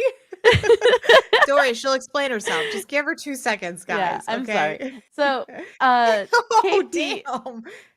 Oh, excuse you. Shush. No, so, no. So, um, uh, normally, obviously, as we come out of our breaks, we have a transition video, and yeah, KP made a lovely video that I totally forgot to put in and set up. I got literally everything else set up but that. But hey, guys, we're here, and we're gonna talk about stuff. So we're back from break. I'm sorry, KP. I love you. Anyway, At least I didn't come out and go, "Hey everybody, I'm dumb." it's okay. I was dumb in that moment. So guys, the this is honestly so hard to say with after saying but the THQ Nordic so THQ Nordic is a global video game publisher and developer founded in 2011 that hosts a digital showcase every year of upcoming and unannounced video games. With last week, this last week was the 2025 THQ Nordic Digital Showcase, and we picked for you some of the biggest upcoming and announced video games from the showcase. So, See, not so hard when you get rid of the. yeah, it is actually a Who lot would have easier. It's a lot easier without that. All right, guys. But we're gonna start off with none other than SpongeBob SquarePants Titans of the Tide. Prepare to be scared. So this is a clash between the Flying Dutchman and King Neptune. So they have unleashed a ghostly mayhem all over Bikini Bottom. You'll be able to switch seamlessly between SpongeBob and Patrick. You can combine their unique skills and save Bikini Bottom from total ghostification. I know someone, I have a good friend of mine who loves the SpongeBob game, so they'll be very, very excited. I need to know why David Hasselhoff is in this. Also, Elements just said, "Is Patrick dead?" I don't know. I don't understand why David Hasselhoff is in this ad or this trailer, but it is what it is. I have nothing. I Um, am going to blow. Can I blow everyone's mind real quick? yes. I've only ever seen 2 full episodes of SpongeBob. Ever. So I do Do not you want know. do you want me to blow your mind now? Are you at 0? I'm at 0. I don't watch SpongeBob. The only reason I've ever seen SpongeBob is because I was forced to watch 2 episodes in school. There was The like only reason I know the song is because literally everybody would sing it. yeah, right? Same. Same. So yeah, sorry if the reason that David has he was in the movie? Okay, sorry. Sorry. See, I don't know things. I don't care about SpongeBob. Sorry. I know that's a very hot take. I'm happy that I'm not alone and KP is with me apparently. So, I'm not alone for once. Everyone judges me for that. I just never was appealed by it. Plus, I think SpongeBob's kinda whiny and complainy and I annoying. find it really annoying and dumb. So, I'm Good, so when everybody has these memes about SpongeBob, you and I could just be like, "I don't get it." yes. Anyway, that's my hot take. Now I understand why David Hasselhoff is in this trailer. Cool. Anyway, if you like SpongeBob, there's a new SpongeBob SquarePants game coming out. Yay! Woo! KP, what's the next one you got for us? Okay, next is Recreation. Hands you the keys to your very own driving and building open world uh, in Mixed World. So you'll explore 400 square kilometers of pure sandbox joy as you create, race, and wreck alone or together with your friends. It's kind of like a weird not racing game. Yeah, right. It's interesting. It doesn't look bad though. I will say that. Like, I've never played I've never played this game. I don't know if this is like part of a series that they've done. I don't really know a lot about recreation in general, or if this is like its own thing and it's new, but it does look kind of funny. Like I can see like people just being like, "Hey, I smashed you into into a windmill." I could see that. I could see like everybody like, "Hey, get fucked." You know, like I could see Grim being like, "Where's the Daneth? I yeah, must right. murder him." Right, right. I could totally see that for sure. All right, everybody. Up next is Sacred 2 Remastered. So step into the Mhm. world of Ancaria, I think that's right, as one of 6 heroes. Explore a massive open world and master combat arts and spells for epic loot. This remaster brings a fan favorite back to life with high res textures, better combat, and bug fixes. This is both for longtime fans and newcomers alike. I've heard of Sacred before, Sacred 2, so like I kind of know about it, but I never played it. And as Element said that he really enjoyed the first time around that he played this game. So, These remastered visuals is giving me like World of Warcraft meets RuneScape. yeah, a little bit. I can see that. Maybe some Final Fantasy with the fact that you ride. Yeah, I can see You know, that you have too. little mounts. Yeah, yeah. Very cool. All Not gonna right. lie, I'm kind of interested. Next. Yeah, I agree with that. Next is Nemesis, Goddess of Retribution, is out of control. She's corrupting the threads of fate and punishing all those who oppose her. Take up your weapon, fight alongside gods, and change fate itself in Titan Quest II, an action RPG inspired by Greek mythology. The game released on August 1st and sales topped 300,000 in under 72 hours. Now, this game I do actually have on my wish list.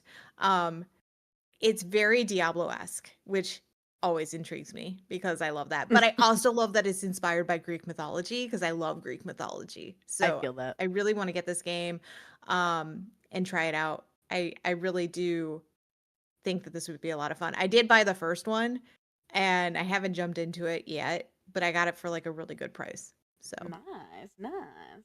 yeah, I've seen like so many people playing this game already, Titan Quest 2. So I'm just like really intrigued by it.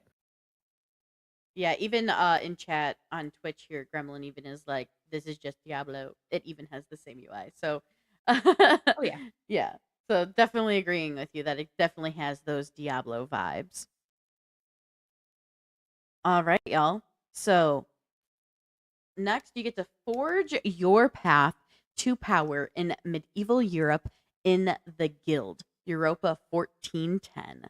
Choose your profession and master trade, politics, and intrigue to climb your way up the social ladder and uh, found your own dynasty.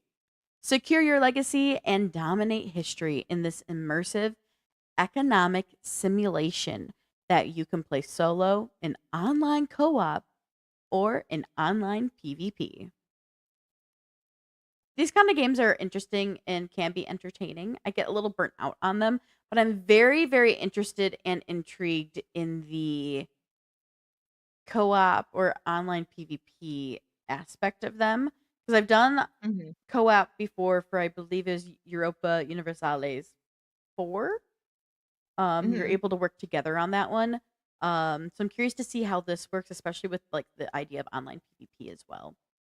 I also want to give a shout out to these people's announcement trailer of like doing like full reenactment stuff and everything with real actors. I find this hilarious and fantastic. Yeah, there's been a lot of really interesting, like, trailers and then, like, even using real actors and everything within Mm-hmm. the video games and everything, so just really cool that they've been doing that kinda stuff. I'm sorry, I'm really intrigued by this trailer right now. No, you're good. You're good. Just watching it, I'm like, "This is cool." It's fun. It's cute. I really like it. Yeah. All right. Well, I'm gonna click to your Alright. trailer. That way you can. Okay, fine. Alright, the legend is back. Return to the Valley of the Mines in this faithful remake of the genre-defining classic RPG. Explore a handcrafted, organic open world that reacts dynamically to your actions in a gritty, restricted experience like no other. Now, there is a demo of Gothic 1 Remake on Steam, but yes, Gothic 1 Remake is coming back. Very nice. Did you play Gothic? I have not actually. I haven't either, Um, but I'm really intrigued by it. I know I kinda wanna check out the demo and see how it feels overall. Yeah, yeah, yeah. That's fair. That's fair. All right, everybody. This Well, next one though that you have, this one's actually really intriguing to me, and I think would be a lot of fun yes, and I think with a friend. specifically, I know Ramp is in chat. I think Ramp is going to be very interested in this next one because the creators of Little Knights 1 and 2 have returned to take you on a darker, more terrifying journey than ever before in their new game Reanimal. In this horror adventure game, a brother and sister go through hell to rescue their missing friends and escape the island that they used to call home. The single player will this game will not only feature single player mode, but online co-op and a shared split screen co-op as well as cross-platform multiplayer support. I'm very intrigued by this. Yeah, I I haven't like seen the this one. art too. The art's really Mhm. cool. And that's one thing I will say, like, the creators of Little Knights and everything, they have a very interesting, really cool, unique art style. Yeah. This game has been popping up a lot, this trailer. Mhm. Um, and so I think it's gonna do really well when it finally does get released. But yeah, it's really interesting for sure. I agree. Coming Q1 Quarter 2026, one. y'all. All right, next is venture into a handcrafted world where runes whisper of past cataclysms. Master the art of sword and sorcery and forge your path with relics, spells, and choices that shape you and shape who you become in this first person RPG. This is Fate Keeper. This is also another one that I was like, ooh, I'm kind of intrigued by this one I'm too. very interested in this one. Also, the it's just stunning the work that we see in this trailer. I think it's really pretty. Also, guys, it's an RPG. Of course I want to play it. No surprise there. It's an RPG. It screams Morgan and KP. Yes, of course. But Why yeah, not? yeah, definitely check this one Yeah. out if you're interested. If you're into RPGs, because it looks really intense and looks really cool. But the I have for y'all the last game that we are covering for our H sorry THQ Nordic showcase, and this is the legendary saga of Four Horsemen that is continued in Darksiders 4. It's an all-new action adventure set in an apocalyptic version of Earth and continues where the original Darksiders game left off. You'll be able to play Darksiders 4 solo or with friends. Um, Definitely when you get into the gameplay, definitely has some like Souls like vibes to me. So I probably will not play this only because it looks sick, but I will struggle probably with the mechanics. Yeah, there was a third one. Um, I played a little bit of the third one myself. I'm curious to see what the this one will be like. It's been forever. It's been when did they release Darksiders 3? Darksiders 3 was released in 2018. So it's been a while since Hmm. we've seen a Darksiders one. In Darksiders 3, you played as the girl horseman. Um what was her which was actually also a THQ Nordic one. It was Nice. published by That's very them. cool. Yeah. But what was her whole thing?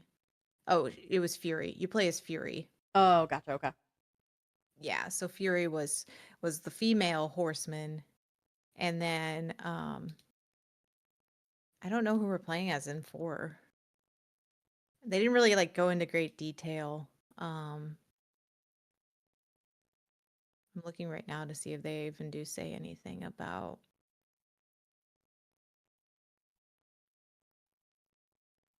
Oh, I guess you get to choose your horsemen. It says take up one of the legendary Ooh, horsemen, each with their own unique weapons and combat styles. So it looks like you get to choose which horseman you want, which is kind of cool. I'm also very interested in the upgrade of the graphics because we're talking 2018 to now. This game also doesn't have a release date just yet, but the graphics alone just look amazing. nice. Um, That does look like a very gorgeous game. Not gonna lie, looks super yeah. nice. Yeah, not many people know about the third one. You're right, Ramp. I want them to remaster all of them, like a master. Oh, that would be so cool. If they remastered all of them, I would totally get back into playing them. The hard thing is, especially with the graphics, it is a little hard to be like, I want to play this game because the graphics are a little rough. Okay. But I I've never do played this greatly, franchise. oh, I do greatly enjoy the Darksiders franchise. I haven't finished all of them, but I did get into them a little bit. Very nice. Oh, Conquest. Oh, yeah, a lot of people don't really know about the third one. And the fourth one was a big shock that I saw that it was in the Nordic showcase. I was like, "Oh, well that's new." Good to know that that it's Dark Souls, like, but not too hard because I can't play Dark Souls. Mm, I can't do Dark Souls, and like that was my immediate thing no. when I saw this game. I was like, it's giving me Souls vibes, so I'll probably not play it.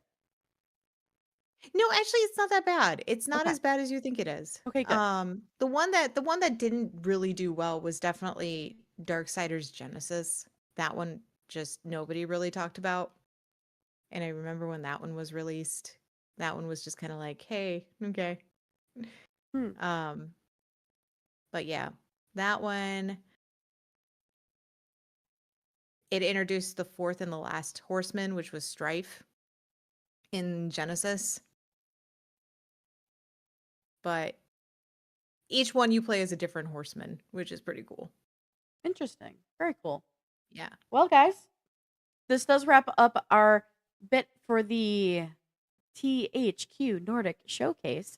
There is a lot more out there, so make sure you head on over to their YouTube page. Go check out their website. There a lot of games were announced. We just picked out the ones that really stood out to us. We wanted to talk about with y'all.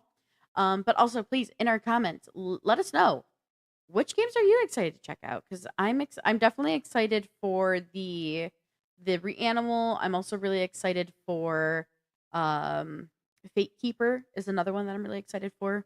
So I can't wait to dive into Hmm. those. All right, but for now, everybody, woo! The August, You have this one? yes, I do. The August Okay. 2025 Nintendo Indie World Showcase took place on Thursday. It was 15 minutes long and showed off indie game announcements for the Nintendo Switch and Switch 2. So let's go ahead and dive into which games stood out to us from that. So we have right here, first up, we have Well Dweller. This is a dark fairy tale Metroidvania full of charming characters living in a wretched kingdom. You play as Glimmer, a tiny bird armed with a matchstick who must burn the wicked queen to save his family. Well Dweller releases sometime in 2026. This one looks really cute, not gonna lie. I know, right? I saw this one. I was like, "Ooh, super cute." But I don't know how many like platformer ones I really want to uh I get into. Like it's really hard. Sometimes it's really hard with the scroller, side scroller platform ones. I'm like, Sure. I wanna play it, but I don't know. See, I really enjoyed playing Um, like Ori and the Blind Forest and everything. mhm, So like, and it kind of has like that side scrollery bit to it, and I enjoyed that a lot. yeah. Super cute, though. I like the graphics. The graphics are really nice. Definitely something to check out. And it releases next Absolutely, year, so, I mean, it still has some time. There could be a demo and everything, so, yeah, that'd be really cool. um but this next one is actually one that I think is really interesting. So, after quitting her dead-end job, Fiona starts over on a farm and becomes the immortal herald of a dead god. Make friends, fight through horrors, and pay your debt in this nightmarish oh there it is. In this nightmarish life sim RPG. Neverway releases in 2026. And Morgan, I have to say this, but this does seem like a game that either you or I would play for sure. I agree. I'm very, very intrigued by the art style for like some of this like more up close art we're seeing. I do like the play of with the colors, this kind of like this dark, moody vibe for this, and I'm intrigued. Not gonna lie, I'm very intrigued in this game. Neverway seems very interesting to me. Well, I also like that you do get powers. So you get the sword, Yes. and then you do get powers to actually go out and like defeat things and stuff like that. It just reminds me of like a more darker side of like not Terraria, what's the other one that you like have your farm and everything Are you thinking of Stardew? that yeah, Stardew. It reminds me of like a really darker side of Stardew. Or And I know Stardew there are Valley? darker side like darker games out there that are like that. Um but I like the fact that this is kind of like creepy also. So, Mm-hmm. I'm really excited to see how this one comes out. Yeah, I think Available that's gonna be next year awesome. though. Whoop whoop.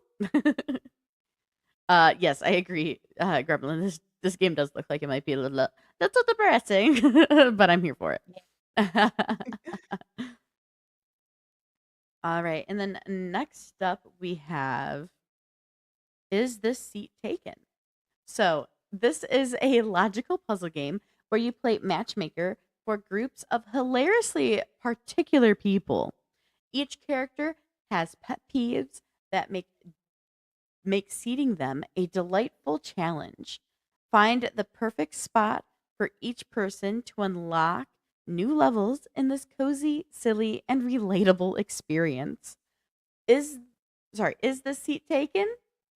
Is already available for purchase, though there is also a demo on Steam if you want to try that out. So you can try this on Steam, or if you want to just straight up purchase it, you can do that now. I like this one because it is a little puzzle game, and it's also very much like you're not killing people. You're just You're finding just the making them right happy. yeah, like, when you had to do your, seating chart for your wedding.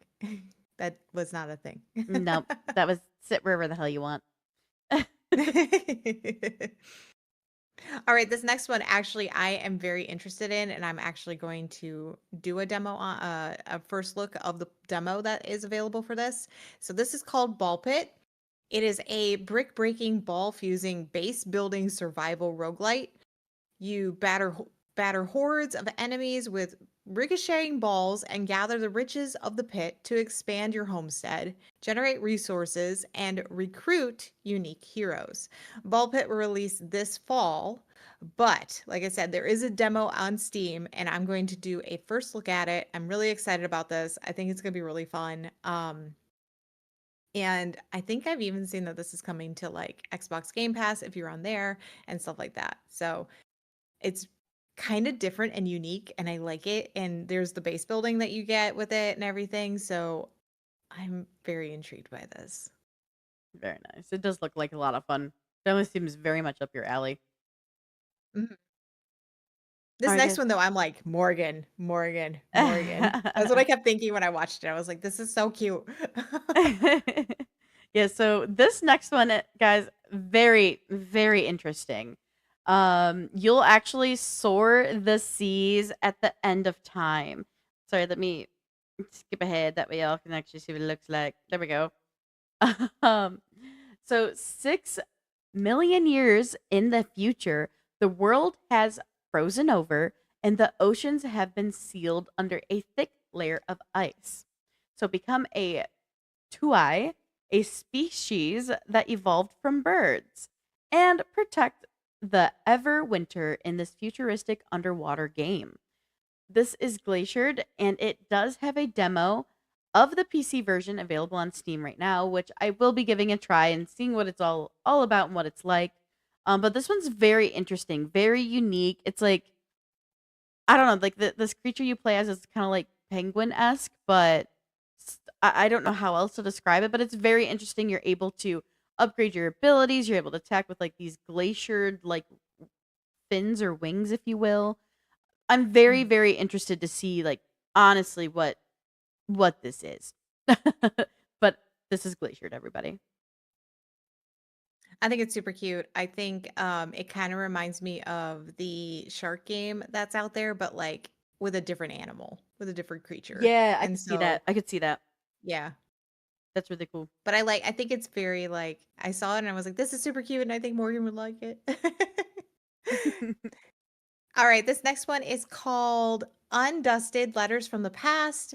Is a casual game in which you clean and restore dirty items. Sound familiar? Maybe if you played Trash Goblin, it could. What is her story as she returns to a long neglected house? Enjoy the satisfying audio visuals featuring sensually designed sounds and graphics.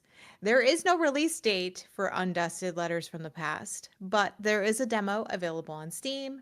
So, like I said, very similar aspects to Trash Goblin is what I thought when I first saw this. I have this demo already on Steam. Of course you do. I think it was part of the visual novel fest that they did. So, Oh, probably. yeah, I definitely added it. I do like this next one though that you have. And I This was next like, one looks so cute. All right, guys. No, no, no. This is Tiny Bookshop. So you leave everything behind and open a tiny bookshop by the sea in this cozy narrative management game. Stock your tiny bookshop with different books and items, set up shop in scenic locations, and run your cozy secondhand bookshop while getting to know the locals. Now, this game has just released, but there is still a PC demo on Steam if you're interested. So, oh, this looks so good. It looks so cute. I really wanna be I able to just love the fact that decorate, and I it's don't know if I'm able to, like, really, really decorate. I just want to manage. I want to sell books. Let's go. I That's mean, it fair. looks like you can decorate. I wanna, like, really decorate. I Well, wanna go you're only gonna be able to hardcore on decorate it. with whatever they give you, okay? Like that's it. I wanna go hardcore on the decorations. Alright, everybody. I'm excited. I think Sorry, it's go a ahead. cute game. I think No, it's I such just a think cute it's a very game. cute game. That's all I was gonna say. Such a cute game. It looks like so much fun, and I'm happy to know there's a demo. All right, everybody, what games do you think you might want to check out from the Nintendo Indie World Showcase? Please let us know. Yeah, I have a few. I have a larger number than I normally would. Uh, so we're going to go on have a real quick short break, everybody, and when we return, we have 7 games coming out next week for you, and we want to talk about them, let you know what they are, and see what interests you or what it might even interest us. So hang in there. We're going to go on a break, and when we return, we're going to talk about those games releasing next week, everybody. See you soon.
Alrighty, y'all. It is time to check out the games that are coming out for the week of August 11th through August 15th. And you know, KP, I'm just going to let you take it away. What you got for us? What's the first one? What comes out first? All right. So, the sequel to the award-winning Hellblade: Senua's Sacrifice, Senua's return in a brutal journey of survival through the myth and torment of Viking Iceland. Intent on saving those who have fallen victim to the horrors of tyranny, Senua faces a battle of overcoming the darkness within and without. So, Senua's Saga Hellblade 2 releases on Tuesday, August 12th on PlayStation 5, and that is why we are bringing it to you guys for this upcoming game release. Yeah, honestly, Senua's Saga is amazing. The first game was fantastic. It's such a deep and rich story, and Hellblade 2, again, like fantastic. It was really, really good. It's won awards, and is available. I know for sure on PC, maybe Xbox, but I Mhm. know for sure. Okay, Yeah. yeah. It's So, originally an Xbox game. oh, that's right. Um, Mhm. fantastic game. So if you haven't played it yet and want it on PlayStation, genuinely highly recommend this game. I honestly just enjoyed like I haven't played it, but I just enjoyed watching somebody else play it without any That's commentary. how I consumed the game in a way similar to that. Yeah, it was just nice just to not have to like listen to somebody be like, "Crap, F, dang it, start over. This sucks." Yeah, the first You the know? first one I was so good. Yeah. I haven't really done too much of the second one. Like, I I haven't started yet either. watching it, and then I kinda got to the point where I was like there was something weird about the camera angles, and I was starting to feel kinda nauseous, and it could be just, like, the way the person was moving also Yeah, maybe you on the need a different game. maybe you need to find a different person to watch, maybe? Yeah, maybe. It happens. Yeah, yeah. Well, on this next one, everybody, you get to embark on a perilous journey to rescue your brother and prevent a looming war. Harness the power of devastating magical abilities to conquer enemies, traverse treacherous landscapes, and unveil the hidden history of Ama. Echoes of the End releases on Tuesday, August 12th on PlayStation 5, Xbox Series X and S, and PC. This one looks pretty interesting, It not looks gonna kinda lie. cute. Not gonna Yeah, lie. A it little was a interested in cute this one. game. Yeah. Brawl through the city in hard-hitting pixel art style inspired by arcade classics. Beat 'em up Beat 'em ups of the late 80s and 90s, Fallen City Brawl is a story of ambition and revenge told through intense side-scrolling pixel art action. Fallen City Brawl releases on Tuesday, August 12th on PC, and there is a demo. So if you want to check it out, now you can. Very nice. Very nice. All right, so there is only one rule in the Wild West, the rule of the gun. Lead a fistful of Yankee soldiers on a mission to bring order to this chaotic frontier. Face desperados, robber barons, and more in a spaghetti western RTS adventure like no other. A Fistful of Yankees releases on Thursday, August 14th on PC. I actually put this one on my wish list. I think it's cool looking and I like the fact that it's different.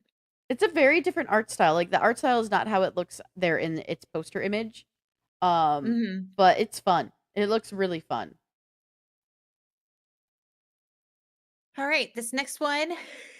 Yay, football! Just like preseason is well underway for the NFL season, there is a new Madden game coming out. Madden NFL 26 was built for Sundays with an AI powered machine learning system trained by real play calls and game situations over nearly a decade to deliver more explosive gameplay across modes. Madden NFL 26 releases on Thursday, August 14th on PlayStation 5, Xbox Series X and S, Switch 2, and PC. All right. And up next we have Ovis Loop. Ovis Loop is an action roguelite with fluid pixel animation and skill deck building. Step into and be a sheep armed with a sci-fi greatsword, carving a path through wolves. Modify your skills within the desolate worlds of a sci-fi apocalypse to create a unique combat style that is all your own. Ovis Loop releases on Thursday, August 14th on PC, and there is a demo on Steam, and I'm not gonna lie, I'm a little intrigued about trying out that demo. This sounds I already cute. have it added. It I already sounds have it so added. cute. You get to play as a freaking sheep destroying wolves. I was like, "Psh, yes." That sounds awesome. And honestly, the artwork on the poster there is really cute. Yeah. I do like it. I think it's a good one. Definitely check it out if you guys are interested in that one. Next is Bendy. Lone Wolf will test your ability to survive against ever increasing odds. Monsters and obstacles emerge from every direction as you journey into the rubber hose halls of the world's most evil animation studio. Every day is a challenge. Bendy Lone Wolf releases on Friday, August 15th. This is one of the one of the parts of the series of the whole Bendy series that's out there because there was Bendy and the Ink Machine. There was some other ones, but I think there's only two Bendy games. I haven't really played them, but I do greatly enjoy watching them. Like I don't know what it is, but like watching them is really fun to me. I'm not But familiar like I with the don't want to Bendy play them. games. Oh, you should definitely check them out. If you like rubber hose animation type things, I Yeah. think you would greatly enjoy watching it. I definitely recommend it. It's a cool take on Bendy, who is actually a animated from like the old time cartoons. Yeah, And yeah. then you'll see things like it looks like Goofy, but it's not Goofy. It's just a different I was character thinking that's that since there. seeing the poster, I was like, it kind of looks like Goofy. Yeah, it's not Goofy though. But yeah, it's definitely I think there's like 3 Bendy games, if I'm not I'm not mistaken, but I familiar could with be them. wrong. Uh, Let me see. It could be 2. Let's see the Bendy franchise. Let's see. There is first release was Bendy and the Ink Machine, which I did watch, which was a lot of fun. Um,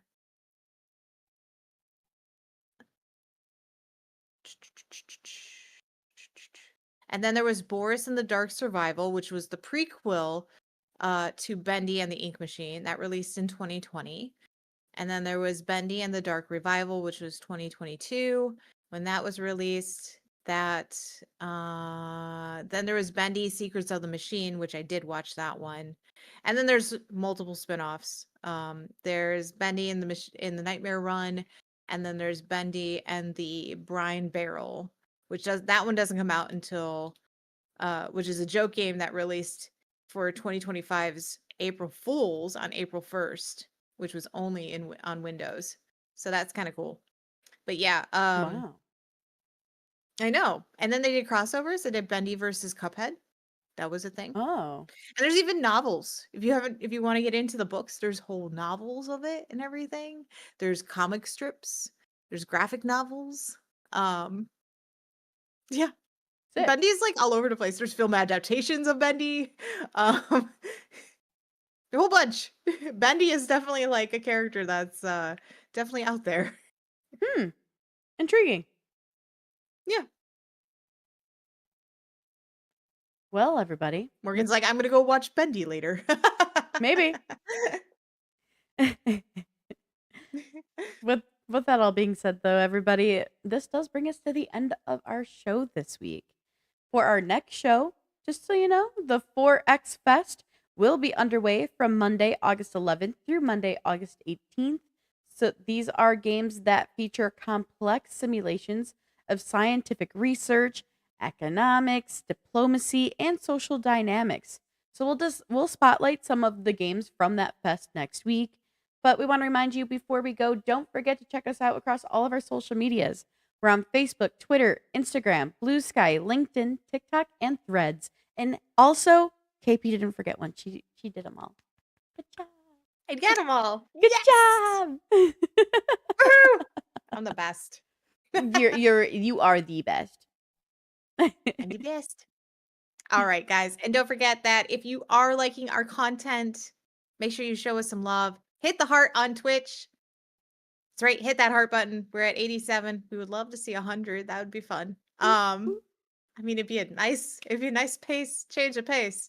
But also, did you know that you can, if you haven't seen any of our stuff before, you can actually watch it on YouTube? It's such a great place. We have all of our packages, we have all of our discussions, we have all of our tech stuff that we talk about. We have unboxing videos, and we have way more stuff coming down the And video line. game reviews. We have so much, guys. So much. I know, and there's gonna be more There things, are. because We have Morgan things wants in the more works. things. So head on over there, hit the subscribe button, hit the like buttons on our stuff. Make sure you what, Morgan? Ding dong that bell. So that you guys know when we go live, when we add new content, so that you guys have something to watch, because we are uploading every day. Every day. And yeah, You right? we just want you guys to enjoy our content and let us know what's working for you. Join our discussions, and we will respond back when we can. Yeah. Until then, I have a lot of stuff to do. Morgan's got a lot of stuff to do, and there might be a nap somewhere in there. Who I'm knows? definitely getting a fat nap in. If I hit the heart button, I will unfollow you. But don't do that. Only hit it if you aren't No. already following. Stay following, please. Thank you. Don't unfollow. Unfollowing is a bad Stay idea. here, stay here, stay here. All right. Until then, guys, we have a lot to still work on. Get the show ready for next week. So keep processing and have a great rest of your weekend. And we'll see you next time on Sunday. Bye.